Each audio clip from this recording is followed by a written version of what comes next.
अस्सलाम वालेकुम वरहमतुल्लाहि वबरकातुहू। आप देख रहे हैं मेरा फेसबुक और यूट्यूब चैनल और मैं हूं गुलाम नबी मदनी। आज 28 अक्टूबर 2022 है और आज दिन है जुमअतुल मुबारक का। नाज़रीन किराम, पाकिस्तान की आज़ादी के बाद 75 साल गुजर चुके हैं, लेकिन पाकिस्तान हकीकी तौर पर आज़ाद नहीं हुआ है। 75 साल गुजरने के बावजूद पाकिस्तान अमरीका, यूरोप और दुनिया के तागूती निज़ाम और दुनिया की बड़ी ताकतों के ज़ेर असर है। चुनांचे नाज़रीन किराम, पाकिस्तान के अंदर आज से हकीकी आज़ादी के लिए फैसला कुन जंग शुरू होने जा रही है। इस वक्त पाकिस्तान की आवाम की नज़रें, दुनिया की नज़रें पाकिस्तान के मुस्तक़बिल के लिए लड़ी जाने वाली हकीकी आज़ादी की जंग पर हैं। यह हकीकी आज़ादी की जंग इमरान खान लड़ रहे हैं, उनके साथ उनके खिलाड़ी और उनके साथ जो उनकी ताकत आवाम है वो अज़म कर चुकी है, सर पर कफन बांध चुकी है कि हमने पाकिस्तान को हकीकी मानों में आज़ाद करवाना है। चुनांचे इमरान खान का जो लॉन्ग मार्च है वो बाकायदा लाहौर से आज शुरू हो गया है। ये लॉन्ग मार्च पाकिस्तान की हकीकी आज़ादी के लिए है। इमरान खान ने अपने बयान के अंदर ये बात कही है कि ये कोई सियासत नहीं हो रही है, किसी को इक़्तिदार से गिराने या किसी को इक़्तिदार में लाने की जंग नहीं है, ये निज़ाम की तब्दीली की जंग है। ये उस ग़ुलामाना सोच को, उस ग़ुलामाना ज़ंजीरों को, बेड़ियों को तोड़ने की जंग है जिसकी वजह से पाकिस्तान 75 सालों से ग़ुलामी की दलदल में धंसा हुए है। चुनांचे नाज़रीन किराम, पाकिस्तान इस वक्त जहां क्रूशल मरहले से गुजर रहा है, वहीं पाकिस्तान के मुस्तक़बिल का जो दारो मदार है वो इमरान खान के इस लॉन्ग मार्च से जुड़ा हुआ है। अगर इमरान खान का ये लॉन्ग मार्च ताकत के ज़ोर पर कुचला गया, अगर इमरान खान के इस लॉन्ग मार्च को किसी भी ऐसे तरीके से ख़त्म करने की कोशिश की गई, क्रश करने की कोशिश की गई, तो इसके संगीन नताइज बरामद हो सकते हैं। खूनी इनकिलाब की बाज़ गश्त भी सुनाई दी जा रही है।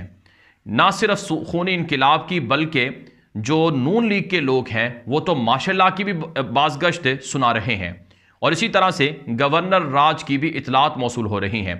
इस हवाले से बताया जा रहा है कि शहबाज शरीफ की हुकूमत की जानिब से जो इमरान खान के ज़ेर असर दो सूबे हैं, पंजाब और केपी, इन दो सूबों के हुकाम को हिदायत दी गई हैं, अफसरान को, कि वो विफाक की हिदायत माने, वो मरकज़ की हिदायत माने। आप जानते हैं शहबाज शरीफ की हुकूमत और उनके साथ जो भानमती का कुंबा है, उनकी जो हुकूमत है वो सिर्फ इस्लामाबाद तक महदूद है। वो 28 किलोमीटर जो इलाका है सिर्फ उस तक महदूद है, जबकि इमरान खान की हुकूमत पंजाब में है जहाँ की आबादी 14 करोड़ के लगभग है, जबकि इमरान खान की आबादी केपी में है जो पाकिस्तान का एक लिहाज से बड़ा स्ट्रेटेजिक सूबा है, और इसके अलावा गिलगित बल्तिस्तान में और आज़ाद कश्मीर में भी इमरान खान की हुकूमत है।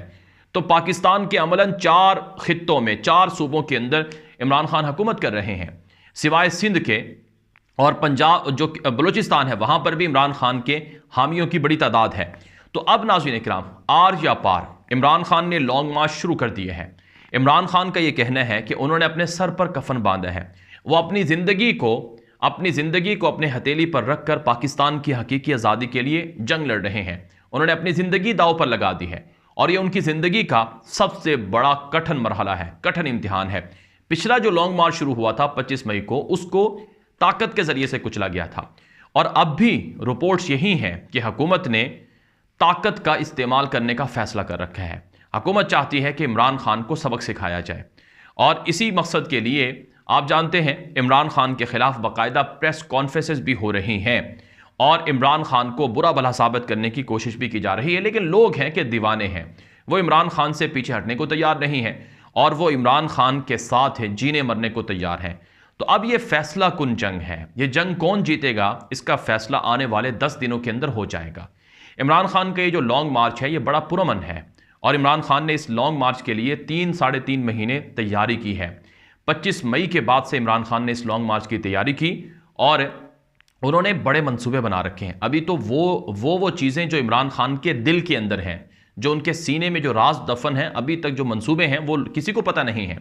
इमरान खान ने जो फ़िलहाल जो चीज़ें बताई हैं वो यही है कि ये जो लॉन्ग मार्च है ये लाहौर से शुरू होगा और दिन के वक्त ये मार्च होगा और रात के वक्त आराम होगा, और ये लॉन्ग मार्च GT रोड से लाहौर के ज़रिए से होता हुआ इस्लामाबाद जाएगा और इसका जो आखिरी मंजिल है वो इस्लामाबाद है और वहाँ पर یہ لانگ مارچ نہ تو ریڈ زون میں جائے گا نہ ہی کسی اور جگہ میں، ایک پرامن جگہ میں جائے گا، اور اسلام آباد میں پاکستان بھر سے قافلے آئیں گے۔ یعنی ایک تو لانگ مارچ وہ ہوگا جو جی ٹی روڈ کے راستے سے عمران خان کے ساتھ جائے گا، اور دوسرا جو عمران خان کے لانگ مارچ کا جو دوسرا جو پلان ہے وہ یہ ہے کہ ملک بھر سے الگ الگ چھوٹے چھوٹے مارچ آئیں گے، اور ان چھوٹوں مارچوں میں بھی وہ پھر ایک بڑے مارچ میں ضم ہو جائیں گے۔ یعنی یہ نہیں ہوگا کہ سارا لانگ مارچ ایک ہی دفعہ لاہور سے جائے گا، بلکہ آزاد کشمیر سے الگ سے مارچ آئے گا، گلگت بلتستان سے الگ سے مارچ آئے گا، کے پی کے سے الگ سے مارچ آئے گا، اور پنجاب سے الگ سے آئے گا، سندھ سے، بلوچستان سے الگ سے مارچ آئیں گے۔ تو یہ سارے مل کر جب ایک سمندر بنے گا، عوام کا ٹھاٹھے مارتا ہوا سمندر، تو یہ ناظرین کرام شہباز شریف کی امپورٹڈ حکومت کو گرانے کے لیے کافی ہوگا۔ اب براہ راست یہ جنگ عمران خان کی ان سیاسی مافیاز کے ساتھ ہے جو مافیاز پچھلے 30 سالوں سے پاکستان کے ساتھ جوؤں کی طرح چپکے ہوئے ہیں اور پاکستان کا خون چوس رہے ہیں۔ یہ جنگ ان کے ساتھ ہے، عمران خان کی جنگ کسی اور کے ساتھ نہیں ہے۔ عمران خان واضح کر چکے ہیں، کل رات انہوں نے جو عامر متین ہیں ان کو انٹرویو بھی دیا ہے، ان کے اندر انہوں نے کہا ہے جو گزشتہ روز پاکستان کے D G I S P R اور D G I S I کی جو پریس کانفرنس ہوئی ہے اس پر انہوں نے واضح طور پر کہا ہے کہ وہ چونکہ پاکستان کی فوج، پاکستان کے اسٹیبلشمنٹ، پاکستان کے ادارے ہمارے لیے ضروری ہیں، تو وہ اس پر کوئی بات نہیں کریں گے کیونکہ ہم اپنی فوج اور اداروں کو مضبوط دیکھنا چاہتے ہیں۔ لیکن بہرحال انہوں نے کہا کہ ان کو بڑا اس پر افسوس ضرور ہوا ہے کہ یہ پریس کانفرنس جو ہے وہ نہیں ہونی چاہیے تھی۔ عمران خان نے صرف اتنا جواب دیا ہے۔ لیکن بہرحال ناظرین کرام اب معاملہ یہ ہے کہ چونکہ ارشد شریف کو بھی شہید کیا گیا ہے، اب اس کی شہادت کا بھی مسئلہ ہے، اب حکومت پورا زور لگا رہی ہے کسی طرح سے وہ ملبہ عمران خان کے اوپر ڈال دیا جائے، اور اس کے لیے عمران خان کے حامیوں کو ڈرایا دھمکایا بھی جا رہا ہے، اور اسی طرح سے وہ عمران خان کے لانگ مارچ کو روکنے کے لیے یہ جو گورنر راج کی دھمکی ہے یہ بھی سامنے آئی ہے، اور اسی طرح سے ملک احمد ہیں نون لیگ کے، انہوں نے بھی ایک پریس کانفرنس میں کہا کہ اگر عمران خان یہ لانگ مارچ کریں گے کسی اور طرف جائے گا تو پھر مارشل لا کا بھی خطرہ ہے۔ لیکن بہرحال پاکستان کا جو نظام عدل ہے اب ان کا کڑا امتحان ہے۔ نظام عدل کس طرف کھڑا ہوا ہے؟ نظام عدل کیا عدل کے فیصلے کرتا ہے یا نہیں کرتا؟ اب کل سے ارشد شریف کا وہ خط بھی وائرل ہے، وہ ویڈیو بھی وائرل ہے، جس میں انہوں نے کہا تھا کہ میں نے چیف جسٹس آف پاکستان کو بھی اپنے اوپر جو تشدد تھا یا اپنے جان کو خطرہ تھا اس کے لیے خط لکھے تھے، لیکن حیرت انگیز طور پر اس کا کوئی جواب نہیں دیا گیا۔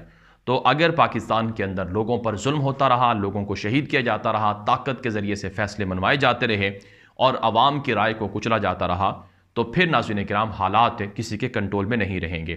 بہرحال اس وقت پاکستان فیصلہ کن مرحلے سے گزر رہا ہے، فیصلہ کن موڑ میں پاکستان چل رہا ہے، اور یہ فائنل راؤنڈ ہے پاکستان کی سیاست کا۔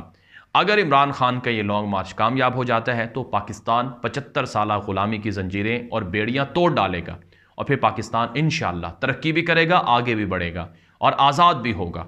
اور اگر عمران خان کے لانگ مارچ کو طاقت کے ذریعے سے کچلا جاتا ہے تو پھر وہ تباہی آئے گی کہ شاید کسی کے سوچ میں بھی نہ ہو اور شاید پھر کسی کے بس میں بھی نہ ہو۔ اللہ تعالیٰ پاکستان کی حفاظت فرمائے۔ یہ ویڈیو عام کر دیں۔ مزید خبروں کے لیے آپ ہمارا یوٹیوب چینل ہے غلام نبی مدنی، اسے فالو کر لیں۔ ہمارا فیس بک پیج ہے غلام نبی مدنی آفیشیل، اسے لائک کر لیں۔ اب تک کے لیے اتنا ہی اجازت دیجیے۔ السلام علیکم ورحمۃ اللہ وبرکاتہ۔